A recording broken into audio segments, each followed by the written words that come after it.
வினாவை பாருங்கள். ABCDE ஆகிய ஐவரும் ஒரு உணவு விடுதியில் தோசை, வடை, வாழைப்பழம், மோதகம் ஆகிய தின்பண்டங்களை உண்ண விரும்பினர். இவர்களில் தோசையையும் வடையையும் விரும்புவராக A காணப்பட, E என்பவர் தோசையையும் வாழைப்பழமும் விருப்பமுடையவராக காணப்பட்டார். BC என்பவர்கள் வடை விரும்புகளாகவும் C தோசை விரும்பியாகவும் காணப்பட, D இவர்களுள் விரும்பாததை விரும்பியவராக காணப்பட்டார் ஆயின். இப்போ என்ன சொல்கிறான் கேள்வியில்? இப்போ யார் யார் இருக்காங்கன்னு நாங்கள் நோட் பண்ணோம். இது தரவுகளை ஒழுங்கமைத்தலோட தொடர்பான கேள்வி. So A, B, C, D, Eங்கிற 5 பேர். இவங்களுக்கு என்ன ஒன்று வந்து தோசை, வடை,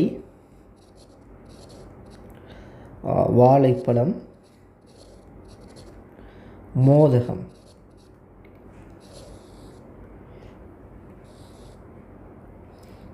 ஸோ இப்படி நிறை நிரல் அடிப்படையில் நாங்கள் போட்டுக்கொள்கிறேன்.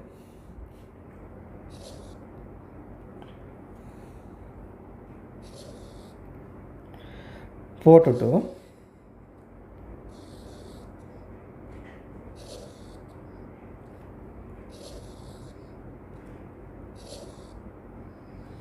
சரி, இப்போ நான் தரவுகளை ஒழுங்காமே பார்ப்போம். என்ன சொல்கிறான்? தோசையையும் வடையையும் விரும்புவராக ஏ காணப்படாது. ஏக்கு என்ன விருப்பம்? தோசையும் வடையும் காணப்பட, ஈ என்பவர் தோசையையும் வாழைப்பழமும் விருப்பமுடையவராக காணப்பட. ஈக்கு என்ன விருப்பமா? ஈக்கு தோசையும் வாழைப்பழமும். அடுத்தது